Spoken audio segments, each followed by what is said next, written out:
New research reveals that dozens of New York universities, hospitals, museums, and nonprofits are employing lobbyists that also work for fossil fuel companies, which some say is blatantly aiding and abetting climate crisis. New York's wealthiest lobbying firms work double duty in the state capitol, representing the political interests of both the victims and perpetrators of the climate crisis, according to a new report from F-, a database of state-level lobbying disclosures released last year, and LittleSis, a project created by the nonprofit corporate and government accountability watchdog Public Accountability Initiative. The report analyzed the client rosters of 6 of the top lobbying firms in New York, revealing how the state's cultural, business, and educational leaders, many of whom tout their commitment to slowing climate crisis, are quietly linked to the fossil fuel industry. New York University,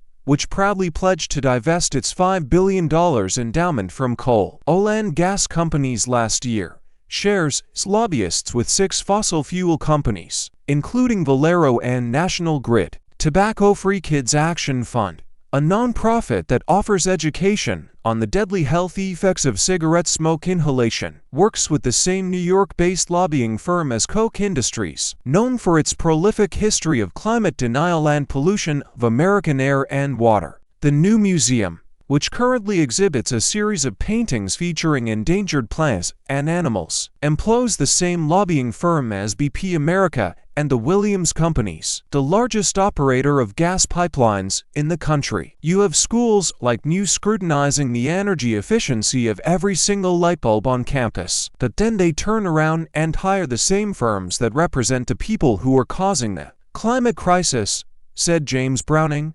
executive director of F-.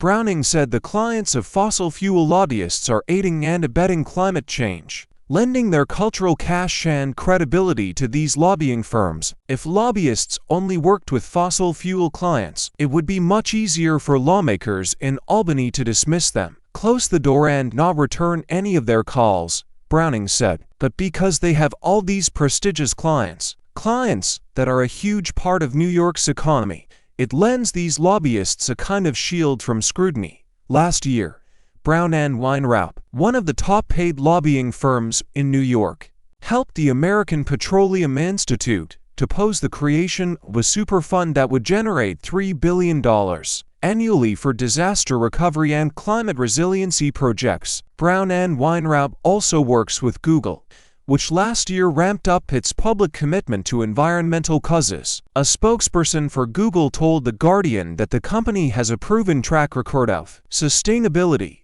investing in renewable energy, and working to cut emissions. But Browning warns that Brown and Weinraup can use Google's name to advance lobbying efforts for other, less politically attractive clients, like fossil fuel companies. We know that in the Capitol building, it's pretty hard to say no to a meeting with the people who represent Google, Browning said. That's why it's worth investigating who else your lobbyist does business with. The problem extends far beyond New York. In 2022 alone, Google shared lobbying firms with fossil fuel clients in 17 states.